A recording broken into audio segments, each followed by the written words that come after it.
September 23, 1932, 11:47 p.m., Al Capone clawed at the wooden coffin lid, 6 feet underground, his fingernails breaking against the rough pine as dirt slowly sifted through the cracks onto his face.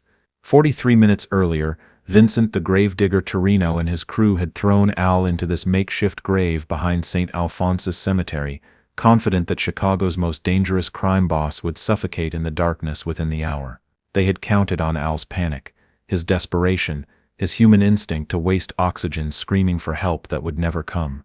What they hadn't counted on was that Al Capone had been preparing for exactly this kind of death trap for 2 years, ever since he'd heard whispers that his enemies were planning something creative for his elimination. The metal object Al pulled from his jacket pocket wasn't just a lighter, it was the key to the most impossible escape in criminal history, and the beginning of a revenge campaign that would make Vincent Torrino wish he'd simply shot Al in the head instead of giving him time to think, plan, and survive the unsurvivable. What made Al Capone's burial the greatest strategic error his enemies ever committed wasn't just that they underestimated his survival skills. It was that they gave him exactly what he needed most, uninterrupted time to plan their complete destruction while the world believed he was dead. To understand how Al Capone survived being buried alive, you need to understand something about his mind that even his closest associates didn't know. Al wasn't just a crime boss who happened to be intelligent. He was a strategic planner who studied every possible way his enemies might try to kill him, and he prepared contingencies for threats that seemed impossible. Being buried alive wasn't just a fear Al had considered, it was a scenario he had specifically planned for after learning that Vincent Torrino had used the method to eliminate 2 rivals in Detroit. Al had spent months studying suffocation, oxygen consumption, soil density, and underground survival techniques. He had even practiced holding his breath and conserving oxygen in controlled environments. When Vincent's crew threw him into that grave, they thought they were improvising a creative execution. Actually, they were walking directly into a trap that Al had been setting for 18 months. But Al's preparation went deeper than just survival techniques. He had been feeding Vincent false information through double agents for over a year, making himself appear vulnerable at specific times and locations. The cemetery burial wasn't a surprise attack. It was the culmination of Al's plan to fake his own death while positioning himself for the ultimate revenge. July 15, 1932, 2 months before the burial. Vincent the Gravedigger Torrino received intelligence that would seal his fate forever. His informant, a man he trusted completely, told him that Al Capone would be traveling alone to visit his mother's grave every Wednesday night at 11 p.m. He goes alone, no bodyguards, stays for exactly 20 minutes, the informant explained. It's the only time Capone is completely vulnerable. Vincent studied the cemetery layout, noting the isolated location, the lack of witnesses, the perfect opportunity for an elimination that would send a message to every crime boss in America. This is it, Vincent told his crew. We don't just kill Capone, we bury him alive. Let him think about his mistakes while the dirt covers his coffin. Let him understand what happens to people who interfere with the Torrino family business. What Vincent didn't know was that his trusted informant was actually Tony Accardo, one of Al's most loyal lieutenants, feeding Vincent exactly the information Al wanted him to have. August 30th, 1932, 3 weeks before the burial, Al Capone reviewed the final details of what he privately called Operation Resurrection. He sat in his office with Frank Nitti, going over every aspect of a plan so complex that even Nitti questioned its necessity. "Boss," Nitti said, studying the elaborate preparations, "why not just kill Vincent and his crew? Why go through this elaborate fake death scheme?" "Because, Frank," Al replied, "killing Vincent would eliminate one rival. Letting Vincent bury me alive and then returning from the dead will eliminate every rival. When word spreads that Al Capone survived being buried alive, no criminal in America will ever again believe that I can be killed by conventional methods." Al opened a specially designed metal briefcase that contained everything he would need for underground survival: a compressed air tank the size of a cigarette pack, a miniature cutting torch, emergency food tablets, and a communication device connected to his organization. "The psychological impact will be worth more than 100 assassinations," Al continued. "My enemies will start to believe that I'm supernatural, unkillable, beyond human limitations. Fear is more powerful than violence, Frank, and nothing creates fear like a man who returns from his own grave." September 10th, 1932, 2 weeks before the burial, Al began his final preparations by testing his survival equipment in a controlled environment. He had his men bury him in a practice coffin for 30 minutes, then an hour, then 2 hours, perfecting his breathing techniques and escape procedures. The key, Al explained to his inner circle, is controlling panic. Most people die from suffocation not because there's no oxygen, but because they waste oxygen panicking. I'm going to use that time to cut through the coffin, create an air pocket, and signal my rescue team. But Al's plan had a second phase that he shared with no one except Frank Nitti. After his resurrection, he would spend 1 week letting Vincent celebrate his apparent death. Then Al would appear at Vincent's headquarters with evidence that would destroy not just Vincent's organization but his reputation, his family, and his sanity. When a man returns from the dead, Al said with that calm smile that made even his allies nervous, people believe he can do anything. And Vincent Torrino is going to learn that some enemies are too intelligent to stay buried. September 23, 1932, 10:30 p.m. Al Capone walked alone through St. Alphonsus Cemetery, carrying flowers for his mother's grave exactly as he had every Wednesday for 6 weeks. He knew Vincent's crew was watching from behind tombstones, waiting for the perfect moment to spring their trap. Al knelt at his mother's gravestone, said a genuine prayer, then placed the flowers carefully. As he stood to leave, he counted 4 men stepping out of the shadows, exactly as he had predicted. "Evening, Al," Vincent said, holding a sawed-off shotgun. "Time for your final appointment." Al turned slowly, his hands empty, his expression showing just enough surprise to be convincing without appearing weak. "Vincent Torrino," Al said calmly. "I wondered when you'd find the courage to face me directly." "You're not in a position to insult anyone," Vincent replied. "You're about to find out what happens to people who think they're untouchable." 2 of Vincent's men grabbed Al's arms while the third pressed a chloroform-soaked rag over his face. As Al's vision faded, he heard Vincent's voice explaining what would happen next. "We're going to bury you alive, Capone. Give you time to think about your mistakes while you suffocate 6 feet underground. Let you understand what real power looks like." Al let the chloroform take him, smiling internally as he realized that Vincent had chosen exactly the death method Al had hoped for.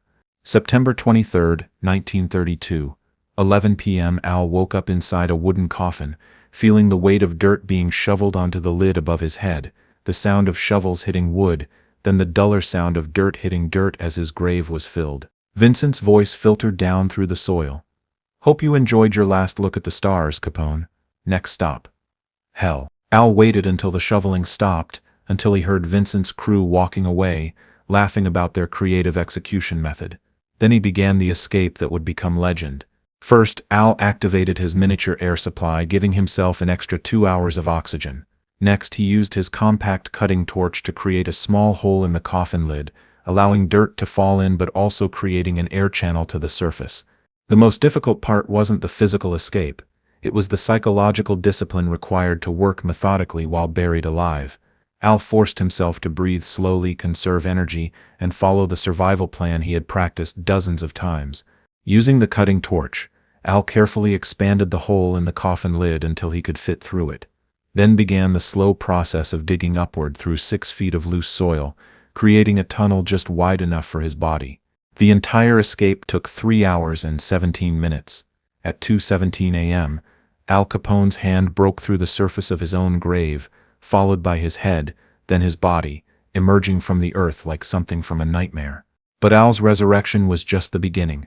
The revenge phase would prove that some enemies are too dangerous to bury and too intelligent to underestimate. September 24, 1932, 10 a.m. Vincent Torrino was eating breakfast at his regular restaurant when the newspaper delivery boy dropped off the morning edition. The headline made Vincent's coffee cup shatter on the floor. Al Capone presumed dead missing for 12 hours. Vincent smiled with satisfaction, reading the article about how Chicago police were searching for the missing crime boss. By evening, Vincent was celebrating with his crew, toasting their successful elimination of America's most powerful criminal. "To creative problem-solving," Vincent said, raising his glass. "Al Capone thought he was untouchable. We proved him wrong." What Vincent didn't know was that Al was watching the celebration from across the street, very much alive and planning revenge that would make Vincent's burial method seem merciful by comparison. September 30, 1932, 1 week after the burial. Vincent received a package at his headquarters with no return address. Inside was a photograph of his own tombstone with his death date listed as October 1st, 1932, and a simple note. Some people are harder to bury than others. AC. Vincent stared at the photograph, his hands shaking as he realized the impossible. "Boss," one of his men said, looking over Vincent's shoulder, "how is this possible? We buried him ourselves. He was underground for hours." Vincent dropped the photograph, understanding for the first time that he hadn't just failed to kill Al Capone. He had given Al the perfect opportunity to demonstrate that conventional methods of elimination wouldn't work on Chicago's most strategic criminal mind. October 1st, 1932, exactly 1 week after Vincent's celebration. Al Capone walked through the front door of Vincent's headquarters at exactly noon, accompanied by 20 soldiers and carrying a shovel. The entire room fell silent as men stared at what they believed was a ghost. Al walked calmly to Vincent's desk, placed the shovel on it, and sat down in the chair across from the man who had buried him alive. "Hello, Vincent," Al said with that trademark calm smile. "I believe this belongs to you." Vincent couldn't speak, couldn't move, couldn't process what he was seeing. Al Capone, the man he had personally buried 6 feet underground, sitting across from him as if nothing had happened. "You're wondering how," Al continued. "You're wondering if you're losing your mind, if this is a dream, if I'm some kind of supernatural force that can't be killed by normal methods." Al leaned forward, his voice becoming quieter but more menacing. "The answer is simpler than you think, Vincent. You tried to bury a man who had been preparing for that exact scenario for 2 years. You gave me exactly what I needed, time to plan your destruction while the world thought I was dead." Al nodded to his soldiers who began positioning themselves throughout Vincent's headquarters. "Here's what's going to happen. You buried me alive, so I'm going to return the favor. But I'm not going to bury you in dirt, Vincent. I'm going to bury you in consequences." What followed would become known as the Gravedigger's funeral, the systematic destruction of Vincent Torrino's entire organization over the course of 1 week. Al didn't just eliminate Vincent's soldiers and business operations. He destroyed Vincent's reputation, his family's standing in the community, his political connections, and his sanity. Al's psychological warfare was more devastating than any physical violence. Every day Vincent received reminders that he was being watched, hunted, eliminated piece by piece by a man who had literally risen from the dead. October 8th, 1932, 1 week after Al's resurrection. Vincent Torrino was found in his apartment, catatonic, staring at a hole he had dug in his living room floor. He had been trying to bury himself alive, convinced that being underground was the only place he could hide from Al Capone. Al visited Vincent in the psychiatric hospital where he was committed. "You know what the difference is between you and me, Vincent?" Al asked, looking down at the broken man who had once thought he could eliminate Chicago's most dangerous criminal. "You tried to bury me because you thought I was just another criminal who could be killed like anyone else." Al turned to leave, pausing at the door for his final words. "I let you bury me because I knew that surviving the impossible would make me something more than human in the eyes of every criminal in America. Thanks for the promotion, Vincent. Being buried alive and coming back was the best thing that ever happened to my reputation." Vincent never spoke again. He spent the remaining 12 years of his life in psychiatric care, drawing pictures of graves and repeating the same phrase over and over: "Some people can't stay buried." Al Capone's impossible survival became legend throughout organized crime. Criminals across America began to believe that Al possessed supernatural powers, that conventional methods of elimination wouldn't work on him, that he was essentially immortal. The psychological impact was exactly what Al had planned. His reputation became so complete that rivals preferred negotiation to confrontation, understanding that a man who could survive being buried alive was too dangerous to challenge through normal means. And the grave Vincent had dug for Al? Al bought the cemetery, turned that specific plot into a memorial garden, and installed a plaque that read, "Some mistakes teach lessons, others teach legends." September 23rd, 1932. A man was buried alive, a legend was born, and organized crime learned that the most dangerous enemies aren't the ones who refuse to die, they're the ones who turn their own deaths into weapons. If this incredible survival story amazed you, hit that subscribe button. We're telling the Al Capone stories that prove intelligence and preparation can overcome any death trap. Drop a like if you think Al's planning was genius. And in the comments, what would you have done in Vincent's position after discovering Al's was still alive? Turn those notifications on, because next week we're revealing how Al Capone's final confrontation with the federal government became the most legendary legal battle in American history. Remember, in the world of criminal warfare, the deadliest enemies aren't the ones who are hardest to kill, they're the ones who can turn their own murder into the foundation of an even more terrifying reputation.